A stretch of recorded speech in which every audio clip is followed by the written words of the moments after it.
이 비교하는 마음은 죄성이 틀림없다라는 생각을 합니다. 실제로 모든 상황들을 생각을 해볼 때 우리는 비교하는 마음이 속에서 저절로 올라오는 거예요.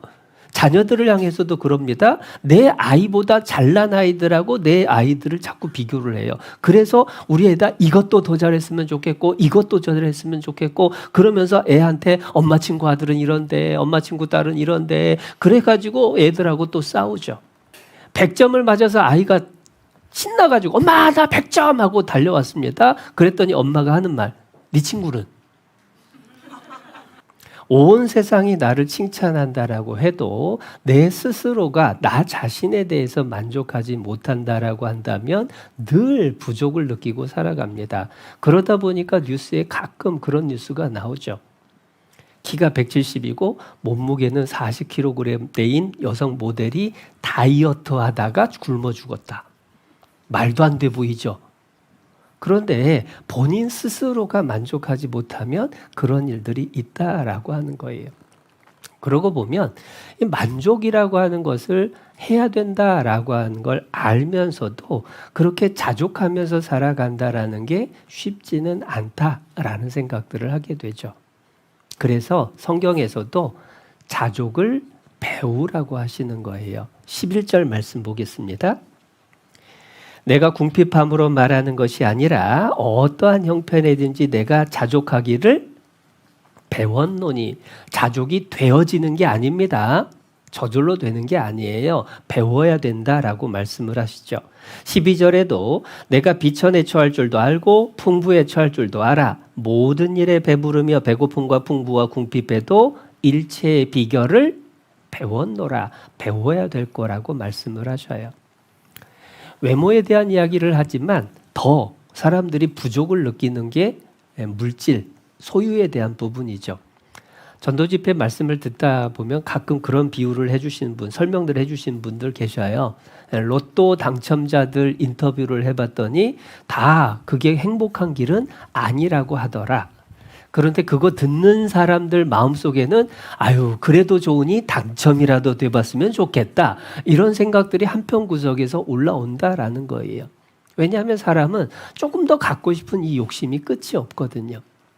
그래서 20억을 20대에 벌었던 사람에게 인터뷰하면서 물었어요. 이제 만족하시냐고. 그랬더니 한다는 소리가 아유 한국 사람은 13579 홀수 좋아하잖아요. 30억은 있어야 조금 괜찮을 것 같은데요.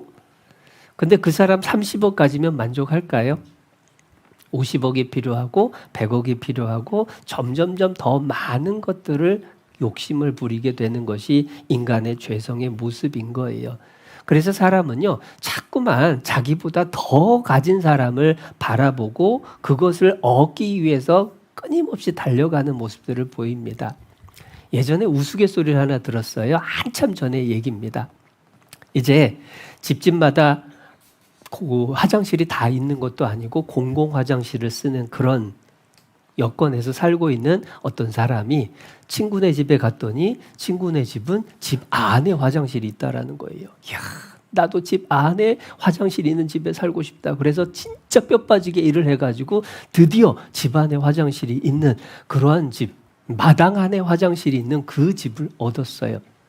그런데 이제 나도 다 좋은 집 산다라고 자랑하려고 옛날 그 친구 연락해가지고 가봤더니 그 친구는 아파트가 세워져서 아파트 바로 앞에, 이 아파트 안에 그야말로 수세식 화장실이 들어있는 걸 본 거예요. 그러니까 또 기가 죽은 겁니다. 야, 나도 아파트에 들어가서 살고 싶다. 그래가지고 또 열심히 일을 해서 아파트로 이사를 가서 드디어 집 안에 화장실이 있는 그 집을 얻었답니다. 그리고 나도 이 집 산다라고 자랑을 하려고 그 친구 연락을 했더니 그 친구는 집 안에 화장실이 2개 있더래요. 야, 안 그래도 아침마다 너무 정신없는데 2개는 있어야 되겠다 해가지고 뼈 빠지게 일을 하다가 죽었대요. 그 사람은 뭘 쫓아가다가 죽었냐면 화장실 쫓아가다가 죽은 거다. 우스갯소리로 그런 얘기를 하죠. 근데 그게 보여주는 게 뭐냐면 자꾸만 남들과 비교하는 가운데에 쫓아가느라고 만족하지 못하는 그러한 모습을 설명을 해주는 겁니다. 그렇다고 해서 덜 가진 사람하고 비교를 하면 좀 나을까? 예전에 파키스탄 선교를 다녀오신 목사님이 이런 얘기를 하시더라고요. 지금 내가 누리고 있는 것들이 너무 사치스러운 것 같아서 죄스러운 생각이 든다라고 얘기를 해요. 아니, 왜 그러시냐고 했더니 파키스탄 선교를 하고 돌아올 때쯤에 한 집에 신방을 갔는데 그 집에 딸아이가 시름시름 앓고 죽어가는 거예요. 그런데 뭘 해줄 수 있는 게 없는 겁니다. 그래서 이제 기도하고 그리고 가지고 있던 이제 영양제하고 먹을 것 조금 남은 거를 이제 그 집에다가 다 주고 그리고 귀국을 한 거예요. 다음에 갔는데 그 애가 멀쩡하더라는 거예요. 알고 봤더니 뭐 큰 병이 있어서 그런 게 아니라 영양 부족으로 그렇게 시름시름 앓고 있었던 거죠. 그러니까 주머니에 있던 평소에 먹던 거 그거 몇 알 갖다 줬던 것이 아이를 일으켰다라는 사실을 확인을 하고 내가 누리고 있는 것 자체에 대해서 정말로 오히려 죄스러운 생각까지 든다라는 간증을 하시는 걸 들었습니다. 그런데 나보다 덜 가진 사람들하고 비교를 하게 되면 내가 정말로 많은 것을 누리고 있구나 하고 일순간 감사하는 마음이 있는데 문제는 그게 며칠 갈까요? 얼마 안 가서 바로 한국에 현지 적응해가지고 금방 또 이것도 있었으면 좋겠는데 저것도 있었으면 좋겠는데 이러한 모습으로 변해갑니다. 물론 구원받은 그리스도인들은 그래도 세상 욕심, 돈 욕심으로부터 조금 자유로운 편이기는 할 거예요. 점점점 그렇게 변해가는 게 당연합니다. 그런데 이 소유에 대한 욕심이 꼭 재물만 이야기를 하는 것은 아닌 거예요. 지식의 소유에 대한 욕심, 능력의 소유에 대한 욕심, 건강의 소유에 대한 욕심, 세상 사람들도 비슷하더라고요. 한 가지에 대해서 만족한 것 같은데 또 다른 분야를 보면서 그 분야에 자기가 부족한 걸 또 채우려고 정신없이 따라가는. 우리나라 최고 부자셨던 정주영 회장께서는 대한민국 최고의 기업을 일궈내셨습니다. 경제발전에 지대한 공헌을 하셨습니다. 그런데 한 가지 더 얻으려고 했었죠. 대통령이 돼야 되겠다. 그러니까 뭔가 내게 있지 않은 것에 대한 욕심들이 계속해서 있는 거예요. 구원받은 사람은 없는 거냐? 그게 아닙니다. 내가 못 배운 것 때문에 한이 돼가지고 내 자식은 어떻게든 그것을 가르쳐서 보상을 받고자 하는 그 일 때문에 자식들하고 싸우는 일들이 빈번하죠. 구원받고 교회 안에 와서도 그런 생각들이 수시로 올라올 때가 있습니다. 아유, 누구는 찬송을 저렇게 잘하는데, 누구는 암송을 저렇게 잘하는데, 나는 왜 이것도 안 되고 저것도 안 되고 도대체 나는 뭐냐? 그런데 비교를 하다 보면 끊임없이 자기의 부족을 생각을 하고 괴로운 마음들을 품게 되죠. 그런데 오히려 교회 안에서 정말로 그렇게 다양한 지체들을 하나님이 주신 것에 대해서 감사할 수 있는 마음이 필요한데 왜 그게 안 될까? 그건 스스로에 대해서 자족하지 못하기 때문에 하나님이 주신 것에 대해서 감사함을 잃어버렸기 때문이다라고 이야기를 할 수가 있습니다. 아무튼 생각을 해보면요. 이 땅에 사는 동안에는 진정한 만족이라고 하는 게 저절로 생기는 것은 진짜 아니다. 반드시 배워야만 하는 게 틀림없다. 그리고 그것을 배웠을 때에 우리가 진정한 행복도 누리게 될 거라는 것들을 알게 됩니다. 예전에 말씀을 듣다가 천국에 대한 설명을 이렇게 해주시는 걸 듣고 공감을 한 적이 있어요. 천국은 어떤 곳이냐? 너무너무 좋아서 충분히 만족해서 더 이상 더 좋은 것을 찾을 필요가 없는 곳, 그곳이 천국이다라고 설명을 해주시더라고요. 그러니까 얼마나 재미있느냐, 얼마나 많은 것을 가졌느냐 이런 것을 얘기할 게 아니라 충분히 만족해서 더 이상 뭔가를 찾을 필요가 없는 곳, 그게 진짜 행복이고 그게 진짜 천국일 거다라고 말씀을 해주시는데 공감이 돼요. 세상에서도 더 바랄 것이 없는 순간, 이 순간이 영원했으면 좋겠다라고 하는 그 순간, 그게 진짜 행복이잖아요. 그런데 세상을 살아가는 동안에 자꾸만 끝없는 욕심 때문에 만족 못하고 원망하고 불평하고 그렇게 살아간다라고 한다면 너무 안타까운 일이라는 생각을 합니다. 왜냐? 구원받은 사람은 천국이 보장돼 있습니다. 천국에 당연히 갈 사람인데 이 땅에 사는 동안에도 사실은 하나님이 우리 속에 들어와 계시잖아요. 그래서 하나님으로부터 말미암는 만족을 누리면서 이 세상에 사는 동안에도 천국의 지점 노릇을 해야, 그래야 주변에 있는 사람들도 우리를 보고 야, 예수 믿는 게 뭐가 그렇게 좋으냐라고 하는 관심을 갖게 되고 그들에게 복음을 전했을 때에 그들이 변화가 될 수가 있을 거다라는 것을 충분히 생각할 수 있습니다. 그래서 우리는 자족을 배우는 것이 너무 중요해요. 자족이라고 하는 건요, 많이 있고 많이 없고 그 상황에 달려있는 게 아니라 내 자신의 마음의 자세, 내 자신이 얼마나 하나님을 올바로 알고 배웠느냐에서 온다라는 것을 오늘 말씀을 통해서 배우는데요. 12절을 한번 보겠습니다. 12절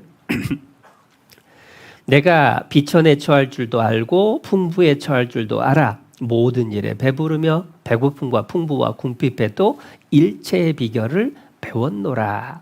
여기서 비천에 처할 줄도 알고 풍부에 처할 줄도 알고, 많이 갖고 있느냐 가진 게 없느냐 그거 상황이 상관없다라는 거예요. 모든 일에 배부를 수 있는 것, 눈에 보이는 상황과 상관없이 만족할 수 있게 해주는 것, 그게 자족이라는 거예요.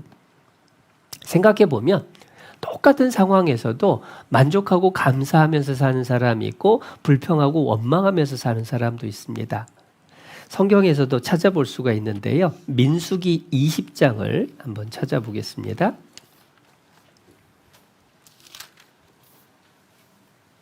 구약성경 230페이지, 229페이지네요. 민수기 20장 5절. 민수기 20장 5절 말씀. 너희가 어찌하여 우리를 애굽에서 나오게 하여 이 악한 곳으로 인도하였느냐. 이곳에는 파종할 곳이 없고 무화과도 없고 포도도 없고 석류도 없고 마실 물도 없도다. 없는 게 몇 가지죠? 5가지가 없습니다. 그 5가지가 없는 것 때문에 모세하고 다투고 하나님을 원망했어요. 자, 그런데 하박국이라는 성경을 한번 찾아보겠습니다. 구약성경 하박국, 미가, 나훔, 하박국 이렇게 순서가 되죠. 구약성경 1305페이지입니다. 하박국 3장 17절.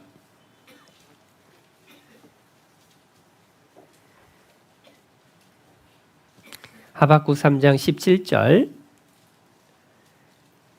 비록 무화과 나무가 무성치 못하며 포도나무의 열매가 없으며 감람나무의 소출이 없으며 밭의 식물이 없으며 우리의 양이 없으며 외양간의 소가 없을지라도. 자, 없는 게 몇 가지죠? 없는 게 5가지, 못한 게 1가지. 그러니까 민수기 20장하고 하박국 3장 17절을 비교를 해보면 하박국 3장 17절의 조건이 더 안 좋아요. 그런데 18절 함께 읽어보겠습니다. 나는 여호와를 인하여 즐거워하며 나의 구원의 하나님을 인하여 기뻐하리로다. 아니, 조건은 더 안 좋은데 어떻게 기뻐할 수 있느냐? 여호와를 인하여, 구원의 하나님을 인하여 기뻐한다. 그게 자족하기를 배운 사람의 모습이고 그게 그리스도인의 올바른 모습이다라고 하는 겁니다. 그런데 어떤 분이 재밌는 얘기를 하더라고요. 아니 17절은 이 하박국은 상황이 다르다고. 비록 포도나무에 열매가 없지만 포도나무는 있고 감람나무에 소출이 없지만 감람나무는 있고 밭에 식물은 없지만 밭은 있다는 거 아니냐. 소는 없어도 외양간은 있는 거 아니냐. 아니, 부동산이 있으니 그러니 이거 만족할 만하지. 또 이렇게 얘기를 하셔요. 제가 그분을 보고 참 대단하다라고 했습니다. 그렇게 긍정적인 시각을 가진 것이 정말 감사합니다. 그 긍정적인 시각으로 자기 자신에게 주어진 것을 볼 수 있으면 좋겠습니다. 우리는요, 남 얘기할 땐 쉽게 얘기를 하죠. 그런데 내 자신에게 주어진 것에 감사할 수 있는 것, 내 자신에게 감사할 수 있는 것이 뭐가 있는지를 찾아낼 수 있는 것, 그것을 배울 필요가 있다라는 거예요. 그래서 만족하는 법은 주어진 환경에서 오는 게 아니라 자족을 배우는 데서 오는 거다. 그 자족하는 마음이 너무 좋은 마음이라는 건 알겠는데 왜 어렵게 느껴질까? 첫 번째는 사람은 죄성이 있어가지고요, 자꾸만 남들하고 비교를 합니다. 어떤 사람이 비교를 가지고 이행시를 짓더라고요. 비교하면 교만해지거나 비참해지거나. 비교하면 자기보다 못한 사람하고 비교하면 교만해지고 자기보다 나은 사람하고 비교하면 비참해지고. 그게 비교래요. 이 비교하는 마음은 죄성이 틀림없다라는 생각을 합니다. 실제로 모든 상황들을 생각을 해볼 때 우리는 비교하는 마음이 속에서 저절로 올라오는 거예요. 자녀들을 향해서도 그럽니다. 내 아이보다 잘난 아이들하고 내 아이들을 자꾸 비교를 해요. 그래서 우리 애다 이것도 더 잘했으면 좋겠고 이것도 더 잘했으면 좋겠고 그러면서 애한테 엄마 친구 아들은 이런데 엄마 친구 딸은 이런데 그래가지고 애들하고 또 싸우죠. 100점을 맞아서 아이가 신나가지고 엄마 나 100점 하고 달려왔습니다. 그랬더니 엄마가 하는 말, 네 친구는? 아니 100점 맞은 거 가지고 아이고 기쁘다, 아이고 너무 잘했다 이러면 좋을 건데 네 친구는 몇 점인데? 그 아빠는 한술 더 뜨더라고요. 시험이 쉬웠나 보구만. 주어진 것에 감사하기보다는 자꾸만 비교를 해가지고 오히려 스스로도 주변도 힘들게 하는 일들을 우리는 의도하지 않게 자꾸만 반복을 한다는 거예요. 부부 사이에서도 그래요. 내 남편보다 잘 나가는 세상 사람들하고 내 남편을 비교를 해보니까 내 남편이 한없이 작아 보이고, TV에 보면은 너무나 이쁘고 잘 나가는 그러한 여자들을 보면서 내 아내는 왜 이럴까라는 생각을 하고, 그런데 그렇게 비교하는 모습은 항상 비참을 낳아주죠. 그래서 잠언에서는 뭐라고 말씀을 하시는지 한번 찾아보겠습니다. 잠언 5장 18절 915페이지 5장 18절 네 셈으로 복되게 하라. 네가 젊어서 취한 아내를 즐거워하라. 그는 사랑스러운 암사슴 같고 아름다운 암노루 같으니 너는 그 품을 항상 족하게 여기며 그 사랑을 항상 연모하라. 자기 아내, 자기 남편에 대해서 감사하고 사랑스럽게 여기고 연모하고 그렇게 생각하라고 얘기를 하면서 중요한 단어가 하나 나와 있습니다. 19절 뒷부분에 그 품을 항상 족하게 여기며라고 하는 거예요.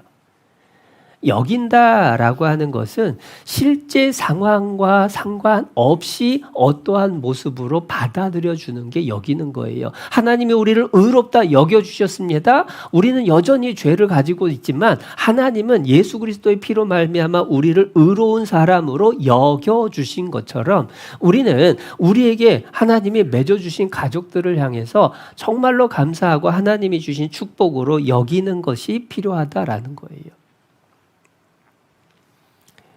행복국가 부탄에 대한 이야기가 있더라고요. 세계에서 행복 지수를 이렇게 쭉 따져볼 때에 거의 1, 2등을 다퉜던 나라가 부탄이란 나라예요. 잘 들어보지도 못했죠. 부탄 가스가 아니고 부탄이라는 나라인데요. 이 부탄이라는 나라가 오랫동안 행복 지수, 국민 행복 지수가 1, 2등을 했는데 어느 날부터 추락을 해가지고 지금은 저 바닥이래요.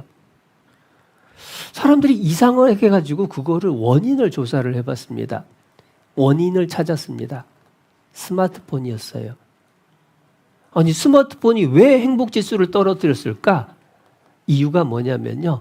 오랫동안 부탄이라는 나라는 너무 작은 나라고 너무 후진국이어서 다른 나라 사람들이 어떻게 사는지를 몰라요. 그래서 하루에 한 끼 먹으면 행복한 걸로 여기고 살았습니다. 그런데 스마트폰을 보급을 되면서 들여다보니까 얼마나 사람들이 즐기면서 누리면서 사는지 그거를 보니까 순간 자기들의 삶이 나락으로 떨어진 것까지 느낀 거예요. 그들의 삶 자체가 바뀐 건 없습니다. 그런데 비교 대상이 생기면서 그들의 행복은 사라졌어요. 불행하다라고 느끼게 돼버린 겁니다. 이 비교라고 하는 것이 그렇게 사람에게 고통을 가져오는 거예요. 더더군다나 구원받고 나서도 문득 그런 생각이 들 때가 있어요. 아니, 구원받은 나는 이렇게밖에 못 사는데 왜 구원도 못 받고 죄 가운데 사는 사람들은 저렇게 떵떵거리면서 잘 살까? 나도 나름 열심히 살았는데 내 모습은 왜 이것밖에 안 될까? 거기에 대해서 시편을 한번 찾아보죠. 시편 17편 14절 말씀.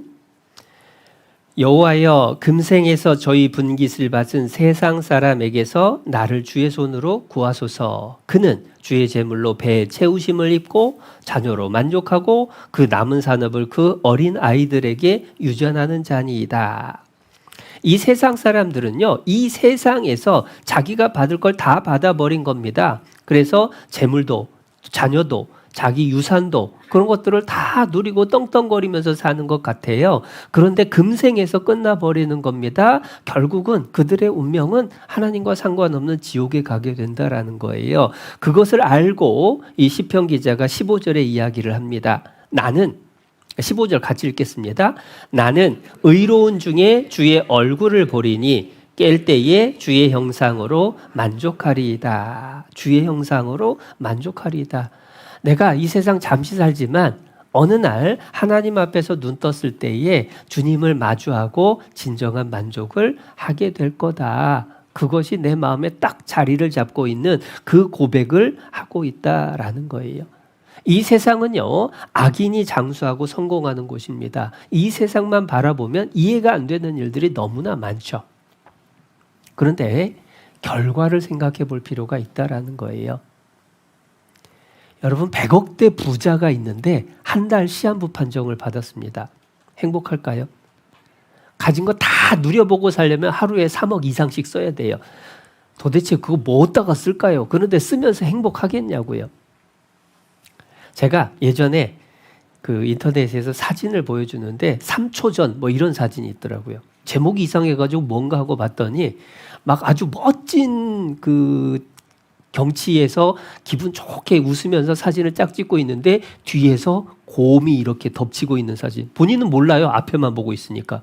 근데 뒤에서 곰이 이렇게 덮쳐요. 3초 뒤면 어떻게 됐죠? 스쿠버를 하면서 물속에서 부위하면서 이러고 있습니다. 그런데 뒤에서 상어가 이렇게 달려오고 있어요. 3초 뒤면 없는 거예요. 하나님을 모르고 이 세상이 전부인 것처럼 살아가는 사람들의 모습이 그러하다라고 하는 거예요. 과연 우리가 그러한 사람들을 부러워하는 것이 맞겠느냐? 우리에게 약속된, 우리에게 하나님이 보장해 주신 영원한 천국의 진정한 행복이 얼마나 큰가, 그것을 우리가 분명히 기억할 필요가 있다라고 하는 거예요. 내가 갖고 있는 것이 얼마나 크고 소중한 거냐, 그것을 볼 수가 있어야 됩니다. 만족과 불만족, 만족과 불평의 차이는요, 그 마음의 눈에 하나님이 보이느냐, 하나님이 사라졌느냐, 그 차이인 거예요. 일본의 그리스도인 중에 우찌무라 간조라고 하는 유명한 분이 계십니다.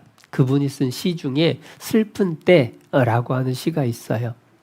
내용은 이런 겁니다. 슬픈 때는 가난한 때가 아니다. 동포에게 버림받은 때가 아니다. 세상이 외로워지는 때가 아니다. 무식해서 남에게 조롱받는 때가 아니다. 슬픈 때는 내 마음의 눈에 하나님이 보이지 않는 때다. 내 영혼이 흠모하는 이의 얼굴이 의심의 구름에 가려져 있을 때다.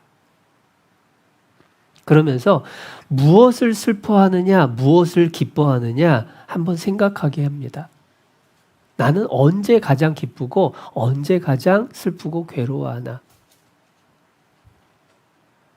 우리가 현재의 부족에도 불구하고 만족할 수 있는 것은 구원받은 우리에게 하나님이 함께 하시기 때문입니다. 그리고 그 하나님이 가장 선하신 분이라는 것이 분명하기 때문에 그래요. 로마서 8장입니다.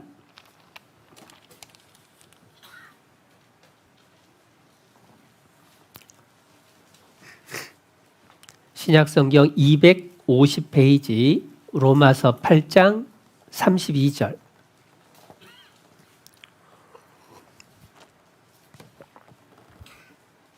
로마서 8장 32절 함께 읽어보겠습니다. 자기 아들을 아끼지 아니하시고 우리 모든 사람을 위하여 내어주시니가 어찌 그 아들과 함께 모든 것을 우리에게 은사로 주지 아니하시겠느뇨. 우리가 기억해야 될 말씀 중에 하나입니다. 하나님의 마음이 어떤 마음일까? 하나님은 나를 위해서 독생자 예수님을 보내주셨습니다.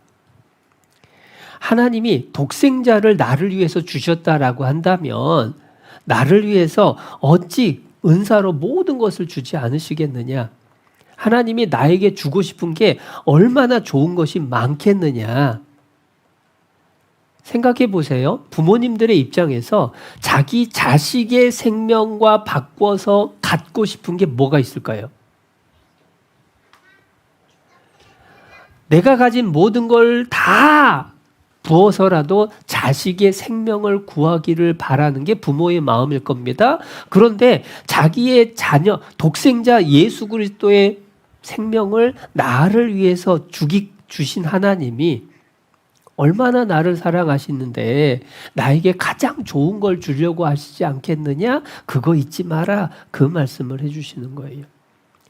눈앞에 보이는 현실은 이해가 안 되고 너무 괴롭고 원망과 불평이 속에서 솟구쳐서 올라오는 그런 문제가 있을지라도 기억해야 될 건 뭐냐면 하나님은 반드시 선한 분이시기 때문에 가장 좋은 것을 주시려고 하시는 분이다. 그것을 잊지 말아야 된다는 겁니다.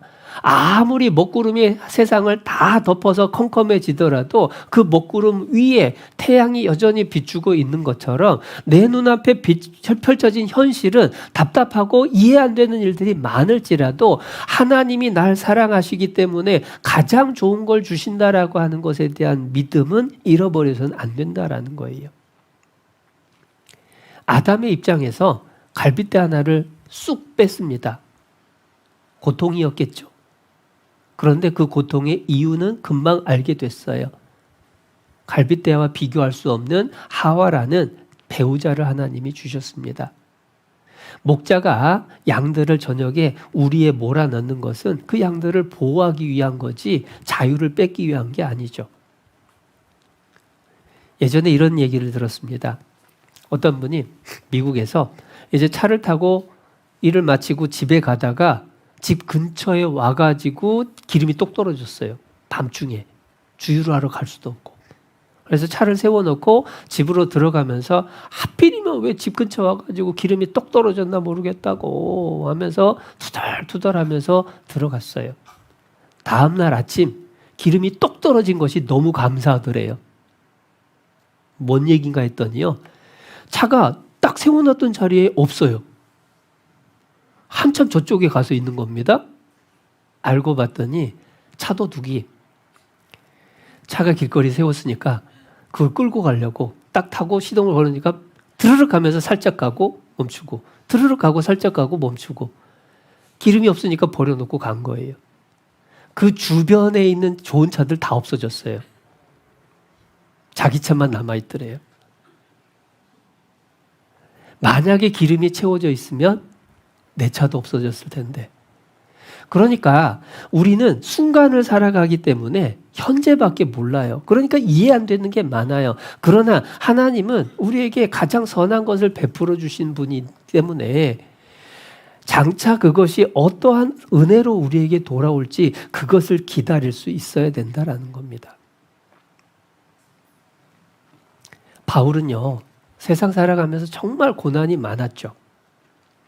그런데 바울은 그 고난 가운데 하나님께 하나님 이 몸의 가시 이것 좀 나한테서 좀 떠나가게 해주시면 안 돼요? 그 위대한 사도가 3번이나 하나님께 기도를 했습니다. 그런데 하나님이 뭐라고 하시느냐? 고린도 후서 12장입니다.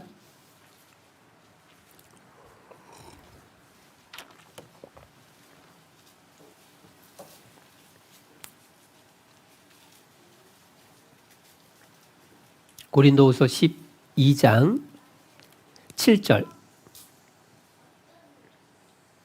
8절부터 봐도 되겠습니다. 8절.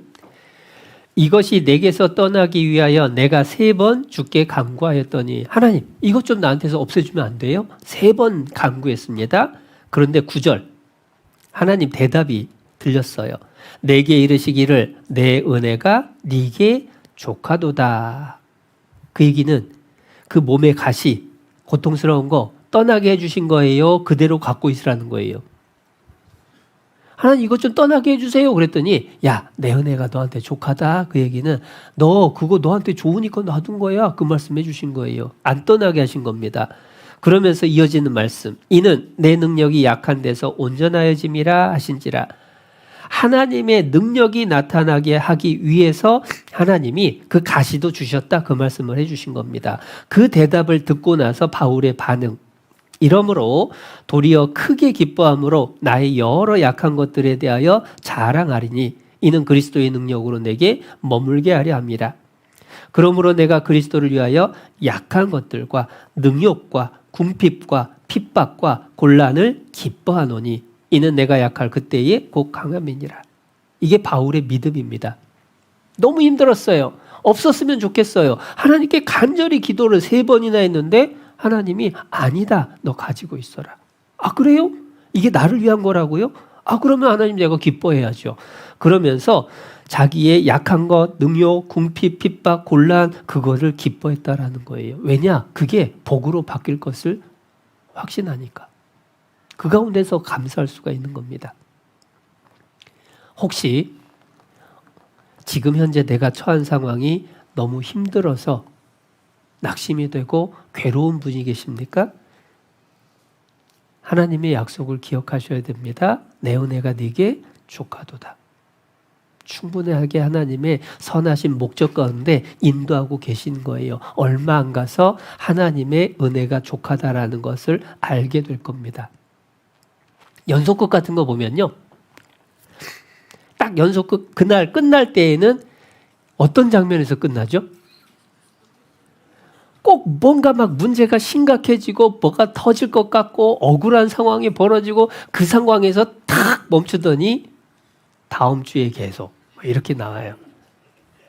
그리고 그거 몇 번 지나면 그게 다 풀려서 오히려 더 나은 모습으로 변화되는 것들을 보여주는 게 대부분의 이 드라마의 모습이죠. 성경에 하나님이 그걸 보여주셔요. 끝까지 보면 됩니다. 하나님은 아브라함에게 독자 이삭을 바치라고 하셨습니다. 얼마나 괴로운 일이냐고요. 그런데 하나님께서는 독자 이삭을 죽게 만든 게 아니죠. 이미 양을 준비해 두셨고 여호와 이레 하나님의 은혜를 베풀어 주셨고 아브라함을 믿음의 조상으로 든든하게 세워주셨습니다. 요셉이 노예로 팔렸습니다. 하나님이 그렇게 사랑했고 비전을 보여줬던 요셉을 왜 그 고난 속에 몰아넣었느냐. 그러나 하나님은 그 과정을 통해서 요셉을 이집트의 총리로 삼으시고 온 가족을 건지게 하셨어요. 지금의 현실이 전부가 아니라는 겁니다. 그 하나님의 선하신 의도를 우리가 기억할 때에 만족할 수 있고 감사할 수가 있다라고 하는 겁니다. 그렇다고 해서 우리에게 가난하고 병들어야 된다 그 얘기라는 거 아니잖아요. 변하는 조건과 상황을 초점을 맞출 게 아니라 변치 않는 하나님에게 우리가 기준을 정하고 마음을 두고 그분을 바라볼 때에 진정한 만족이 온다라는 겁니다. 사실 구원받은 사람은요 이미 그러한 만족을 경험을 해 본 사람들이기 때문에 더 배우기가 쉬워요. 빌립보서 3장입니다. 처음 찾았던 말씀이 4장이었고요. 빌립보서 3장 1절. 빌립보서 3장 1절. 종말로 나의 형제들아 주 안에서 기뻐하라. 너희에게 같은 말을 쓰는 것이 내게는 수고로움이 없고 너희에게는 안전하니라. 4장 보겠습니다. 4장 4절. 4장 4절은 함께 읽겠습니다. 주 안에서 항상 기뻐하라. 내가 다시 말하노니 기뻐하라. 여기서 기뻐하라만큼 중요한 단어가 주 안에서입니다. 주 안에서 기뻐하라. 주 안에서 기뻐하라. 구원받을 때 우리는요, 여러 우여곡절 속에서 말씀을 듣게 됐습니다. 어떤 사람은 사업이 망해서, 어떤 사람은 질병 때문에, 어떤 사람은 인간 사이 관계 속에서 큰 상처를 받고 실망을 해서 말씀을 듣게 됐습니다. 그 말씀을 듣는 가운데 구원을 받고 나서 간증의 대부분은 뭐냐면 하나님이 사업 망하게 해주신 게 감사합니다. 하나님이 나에게 이 질병을 주신 걸 감사합니다. 왜냐? 이 질병이 아니었다면, 이 사업 망한 일이 아니었다면 말씀 들을 생각도 안 했을 나에게 사업 망하게 하고 병을 주셔서 말씀 듣고 구원받게 해주셨으니 감사합니다. 그게 주 안에서 기뻐하는 첫 번째 경험입니다. 신앙이 건강할 때는 그러한 마음들이 자연스러워요. 그러나 눈이 주님을 떠나서 세상으로 가게 되면 그 기쁨을 잃어버리게 된다라는 거예요. 그래서 주 안에서라고 말씀을 해주시는 겁니다. 우리가 주님을 향한 사랑이 내 마음속에 자리를 잡고 있으면요, 감사가 계속해서 나오게 돼요. 얼마든지 모든 상황에서 자족하는 것이 가능해집니다. 세상에서도 비슷한 일들을 경험을 하죠. 연애를 할 때는 보는 것만으로도 충분히 만족을 해요. 행복합니다. 그런데 결혼해서 살다 보니까 보는 것만 갖고는 안 되고 지펠도 필요하고 트럼도 필요하고 뭔가가 더 있어야 된다라고 생각을 하는 거예요. 사랑할 때는 아담하게 보이던 사람이 사랑이 식으니까 왜소해 보여요. 사랑할 때는 꼼꼼하다라고 칭찬하던 그 모습이 사랑이 식어버리니까 밴댕이 소갈딱지로 보이고 세상에 저렇게 속 좁은 사람이 없다고 보이고 이렇게 바뀐다라고 하는 거예요. 근데 문제는 그 사람이 바뀐 거냐 이거예요. 그 사람은 연애할 때도 그 모습이었고 지금도 그 모습이에요. 근데 왜 그때는 멋져 보이고 지금은 미워 보이냐고요. 누가 변한 거죠? 실은 내가 변한 거예요. 우리가 주님 안에서 얼마든지 감사하는 것을 경험을 했습니다. 그런데 왜 지금은 불평이 올라오냐고요. 주님이 바뀐 게 아닙니다. 상황이 문제가 아닙니다. 실은 내 마음이 문제인 거예요. 내 마음의 눈에 하나님이 사라지고 예수님이 사라지고 세상이 크게 보이기 시작할 때 그때부터 불평이 올라오고 부족함이 보이고 그게 전부인 것처럼 느껴지는 거예요. 마귀가 그 배후에 있다라는 걸 기억해야 됩니다. 있는 것에 감사하는 법을 알 때에 우리는 행복을 누릴 수 있어요. 그리고 그 배후에 마귀가 있기 때문에 우리가 자족을 배우기 위해서 필요한 두 번째는 뭐냐면 성령님의 도움이 필요합니다. 마귀와 1대1로 싸워서 우리가 이길 수는 없어요. 하나님이 도와주셔야 됩니다. 자족도 마찬가지입니다. 고린도전서 2장입니다.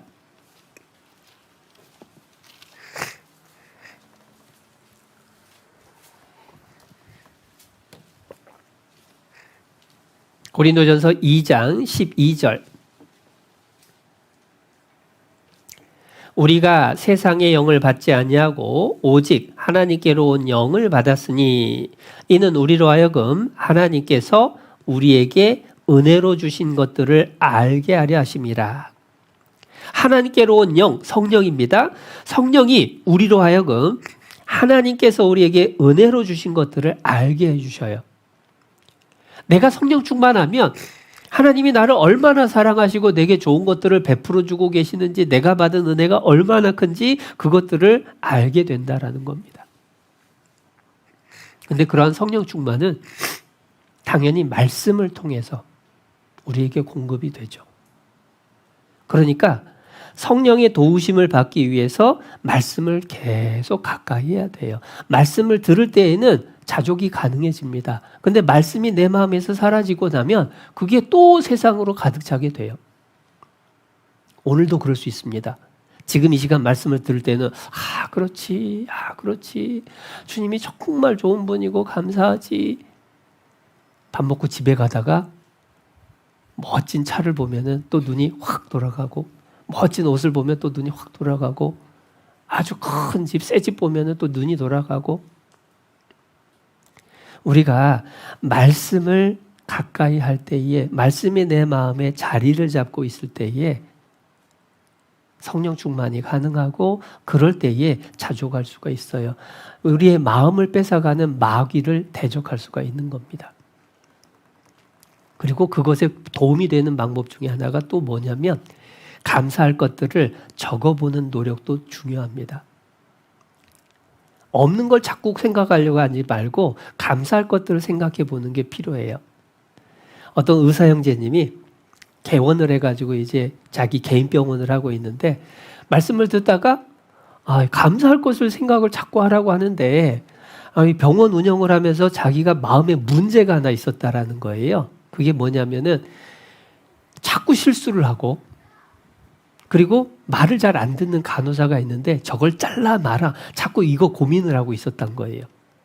그런데 말씀을 듣다가 감사할 것을 찾아보라고 해가지고 이제 가만히 기도하면서 적어봤답니다. 감사할 것, 병원 운영에 있어서. 근데 그 말썽되는, 그 고민되는 그 간호사 생각을 하면서 이 간호사에 대해서는 도대체 뭘 감사할 게 있지? 라고 생각을 하니까 점심시간이 떠오르더래요. 이제 개인 병원이다 보니까 뭐 식당은 따로 있는 건 아니고, 이제 백반만 어떻게 시켜가지고 반찬 이렇게 준비를 해서 주방에서 간단하게 해서 먹는 그런 상황이었나 봐요. 근데 점심시간 생각해 보니까 그 간호사가 요리를 잘하더래. 점심시간이 되니까 그 간호사 때문에 그 병원 그 간호사와 의사들 직원 분위기가 좋아지더래. 그래서 이게 또 감사할 일이구나 하고 그게 떠오르면서 마음이 좀 열리더라는 겁니다.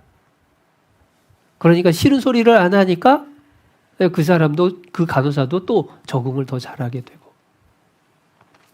감사하면요, 하나님이 더 부어주십니다.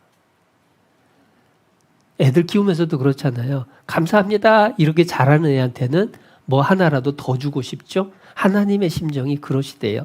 고린도 후서 4장입니다.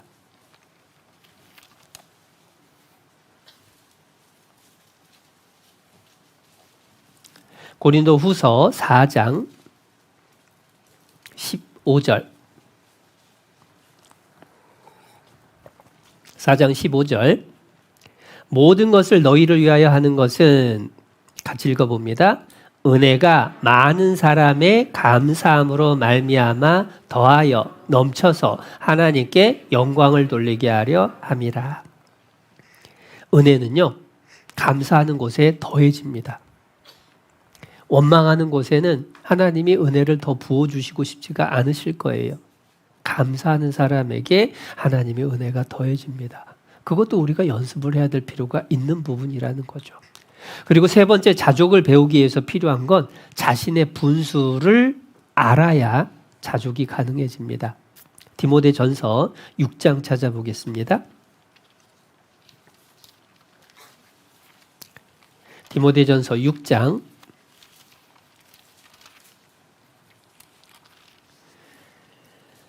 341페이지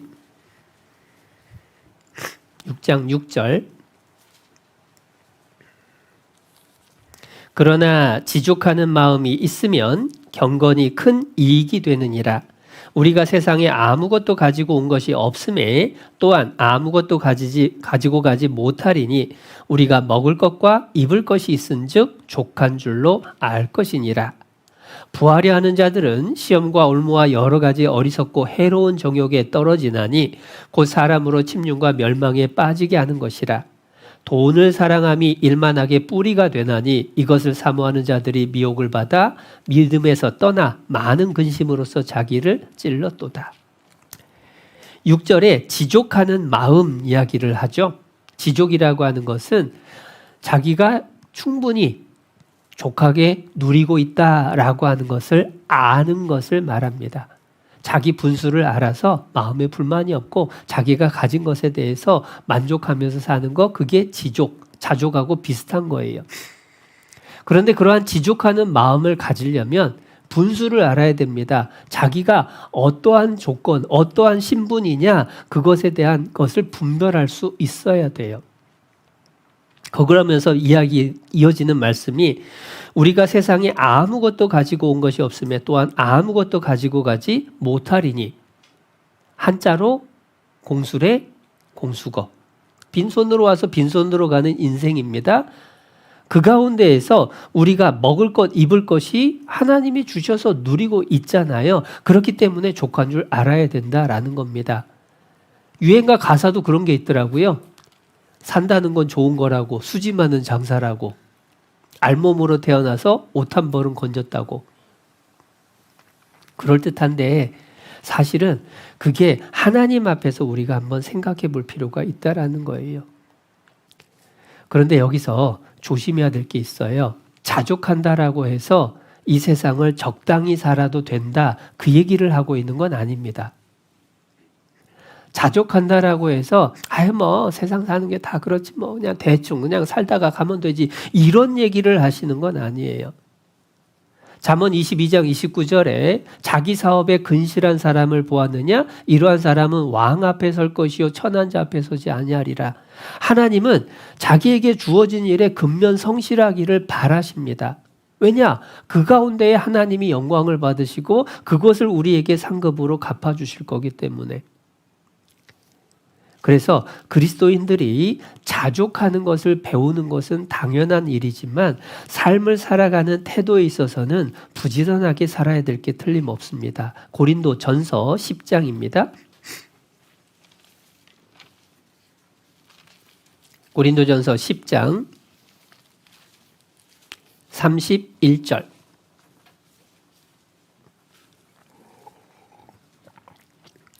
함께 읽겠습니다. 그런즉 너희가 먹든지 마시든지 무엇을 하든지 다 하나님의 영광을 위하여 하라. 하나님 영광을 위해서 정말 부지런히 살기는 살아야 돼요. 그걸 그렇게 일할 수 있고 그렇게 누릴 수 있게 해주신 것에 대해서 또한 감사하는 것을 배워야 된다는 얘기지, 그냥 적당히 살아도 된다, 그 얘기를 하는 것은 아닙니다. 특별히 우리가 자족하고 지낼 게 있고 자족하지 않고 더 구해야 될 한 가지가 더 있다는 것도 또 기억할 필요가 있어요. 마지막으로 빌립보서 3장 가보겠습니다.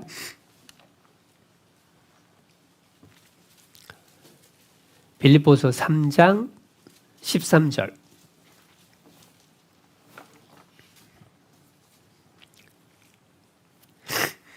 (3장 13절) 형제들아, 나는 아직 내가 잡은 줄로 여기지 아니하고 오직 한 일, 즉 뒤에 있는 것은 잊어버리고 앞에 있는 것을 잡으려고 표대를 향하여 그리스도 예수 안에서 하나님이 위에서 부르신 부름의 상을 위하여 쫓아가노라.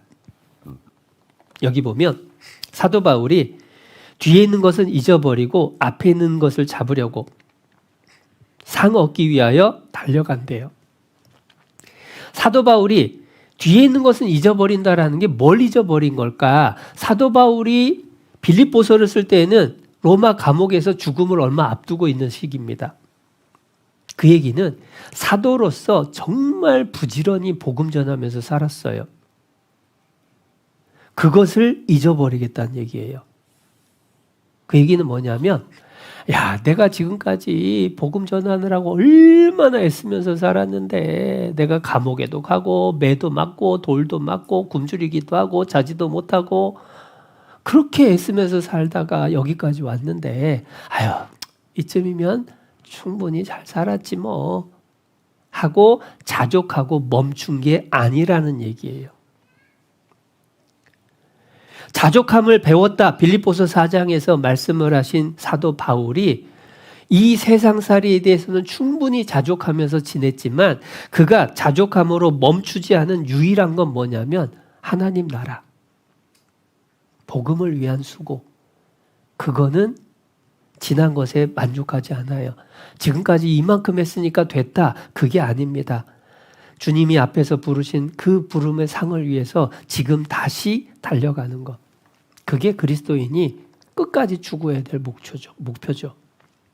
그래서 우리가 이 땅에 사는 동안에 자족함을 배우는 것은 너무 중요한 일인데 그러한 자족을 배우기 위해서 우리가 어떻게 살아야 될까, 어떤 걸 배워야 될까 말씀을 드렸습니다.